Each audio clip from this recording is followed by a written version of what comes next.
He finally got the contact details of the girl he liked. But just then, a large truck drove by, and a gust of wind blew the paper with her contact information away. He quickly asked her to write it again, but she firmly refused. That was a sign! Fate's telling us to back off. It turned out she had always believed in destiny. She thought that the wind blowing the note away was a sign from above that they weren't meant to be together. But he insisted, believing that since fate had brought them together, they were meant to be. To prove whether they were truly meant for each other, she pulled out a pen and a $5 bill. She asked him to write down his contact information and address, though he didn't understand why. He complied, but to his surprise, she didn't even look at the bill. She just walked straight to a nearby shop and used the $5 bill to buy a pack of gum, with his contact information still on it. Confused, he chased after her, asking what she was doing, but she just smiled and said, When that $5 bill makes its way back into my hands, I'll be able to call you.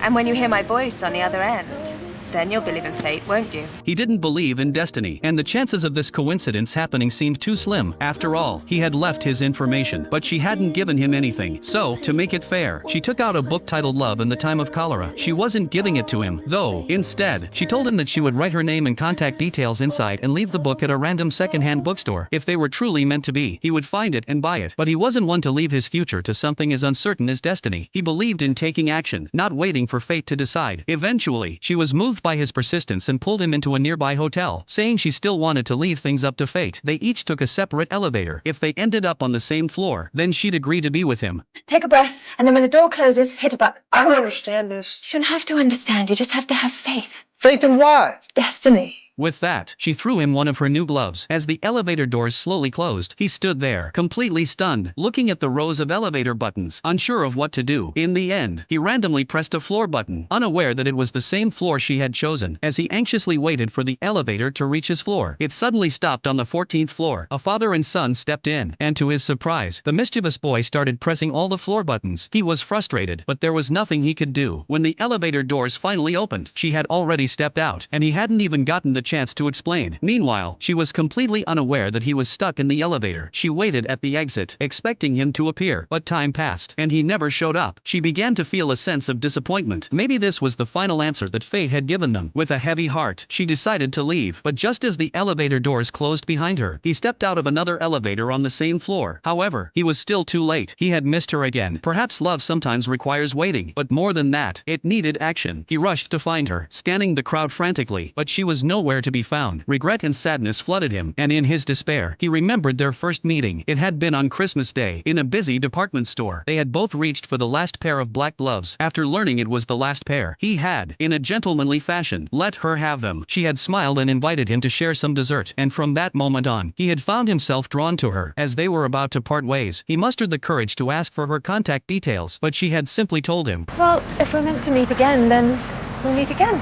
It's just not the right time now. And with that, she turned and walked away, leaving him with nothing but his hopes. He had been disappointed, thinking that would be the last time they would ever cross paths. But just as he was about to leave, he remembered his scarf had been left in the dessert shop. He went back to retrieve it, and to his surprise, found her there again. Having forgotten her gloves, they locked eyes, and it was as though something magical clicked between them. Without hesitation, she agreed to meet him again, and they spent the day skating together. They talked about their hobbies in life, and to their delight, discovered they had so much in common, similar interests, and even the same outlook on life. But while she believed in fate, he was more practical. That's when something unexpected happened. As she was skating, she slipped and fell, injuring her arm. He rushed to help, gently bandaging her wound, his concern clear in his eyes. As he did, he noticed her freckles, which she tried to hide, as they had always made her self-conscious. But he gently reassured her. Those freckles, they look just like the constellation of Cassiopeia, unique and beautiful in their own way. Touched by his kindness and humor, she felt a spark of affection for him, and before they parted, she gave him her number. This was the moment that set everything in motion, the moment fate had brought them together. If only the wind hadn't blown away the note with her contact details, maybe they would have been together much sooner. But for now, all they could do was wait for fate to give them another chance. Time passed, and 4 years had gone by without them seeing each other. Sarah had moved to another city and, through a friend, fell in love with a talented musician. But he never paid attention to her thoughts and feelings. Even the engagement ring he bought for her was the wrong size because he hadn't put much thought into it. He didn't care if the ring hurt her when he put it on her finger. He even made her go home alone in the pouring rain one night while he went out with his friends. Meanwhile, he he never forgot about her. Now successful in his career, he had a girlfriend, arranged by his parents, but every time he passed by a second-hand bookstore, he couldn't help but stop. The book Love in the Time of Cholera always caught his attention, but each time he opened it, the pages inside were always blank. There was never Sarah's contact information. Disheartened, he would walk away each time, but fate seemed to have a different plan. Sarah's name kept appearing around him. At the barber shop, the hairdresser's name was Sarah. At the golf course, the receptionist was named Sarah. And even when he was waiting at a traffic light, the song playing on the radio mentioned her name. It felt like fate was trying to remind him not to forget her. One day, he returned home and, to his surprise, found a red handbag he hadn't seen in years. Inside was the black glove Sarah had given him. That moment, his longing to find her grew even stronger. The next day, he couldn't wait to go to the bookstore again. He searched through every shop in New York City, but the book was nowhere to be found. Exhausted, he returned home that night, but when he pulled out the glove, he noticed something. There was a piece of paper inside the glove. It was the receipt from the department store where Sarah had bought her things that day. The receipt even had her credit card number printed on it. He had a sudden realization and rushed to the bank connected to the account. After some investigation, he got the address where the most recent purchase had been made. It was at a nearby art studio. It turned out that just a few days ago, when Sarah had seen a $5 bill on a table, it reminded her of Jonathan. She smiled to herself, realizing she couldn't forget that unforgettable memory. So, in order to avoid regrets, she decided to break up with her fiancé. She and her best friend booked a trip to New York. Along the way, her friend was drawn to a wallet, and they bought the exact same one. Both of them were unknowingly on the same journey, searching for the same person. Sarah visited the department store where they had first met. She also went to the ice skating rink where they had spent time together. Even the hotel elevator that had caused their separation, she went there too. But each time, she found nothing. Then, one day, they stopped at a dessert shop to rest. When paying, Sarah didn't realize that her friend had picked up a $5 bill from the cashier. It was the same $5 bill Jonathan had written his contact information on. To her surprise, just as they were about to leave, Jonathan arrived at the shop. And so, after all these years, their paths crossed again. But as Sarah and her friend were about to head back to their hotel, her friend bumped into an old college classmate in the elevator. The classmate was about to get married and invited them to the engagement party the next day. Sarah politely declined, but what she didn't know was that the classmate was actually Jonathan's fiancé. At the same time, Jonathan, after many failed attempts, was beginning to accept that fate might have moved on. He thought that Sarah had forgotten him, or maybe she had already gotten married. He decided to accept his parents' arrangements and get engaged to the woman they chose for him. At the engagement party, everyone was happy and celebrating, but Jonathan couldn't bring himself to feel happy. However, after the party, his fiancée gave him a carefully wrapped gift. When he opened it, he was shocked to find it was a copy of Love in the Time of Cholera. His fiancée had noticed that he always stopped to look for that book whenever he passed a bookstore. She had bought it for him as a gift, hoping to give him something meaningful. As Jonathan opened the book and saw the page with Sarah's name and contact information, he couldn't believe his eyes. It was the same book from all those years ago. What's wrong? Don't you like it? It's perfect.